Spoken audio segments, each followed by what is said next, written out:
Hi everyone. তো আজকে আমি দেখাবো যে নতুন একটা টাফিন গ্লাসের উপরে যে কভারগুলো পরানো হয় সেরকম কভার টাইপের কিছু একটা আমি অর্ডার করেছিলাম মিশো থেকে।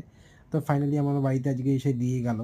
তো ওটাকে আমি প্রথমে ফার্স্ট টাইম ভেবেছিলাম যে হয়তো স্টিকারের মতো করে চিপকাতে হয়। তো বাট না, এটাকে পুরোপুরি ম্যাটের মতো করে টাফিন গ্লাসের উপর পরিয়ে দিতে হবে।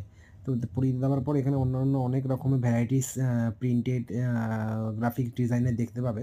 বাট আমার এই গোলাপের রোজের ডিজাইনটাই বেশি ভালো লাগলো, গোল্ডেন অ্যান্ড রোজের মধ্যে। তো এটাই আমি ফাইনালি নিয়ে গিয়ে আমার ওই টাফিন গ্লাসের মধ্যে পরাবো। জাস্ট উপরে রাখবো। তাতে কি টাফিন গ্লাসটা ক্র্যাচেসটা খুব কম আসে। নাই বলতে পারো। এই ক্র্যাচেসের জন্যই যার জন্য এই ম্যাটগুলো পরানো খুব ভালো হয়। ম্যাটগুলো পরালাম, পরানোর পরে এটাকে বাইরে তুলে নিয়ে এসে ক্লিন করে আবার তুমি নরমাল ওয়াইজ লাগাতে পারবে। তো বাট বেশ ভালো লাগলো। তো তোমাদের কেমন লাগলো? পরের কমেন্টসে আমাকে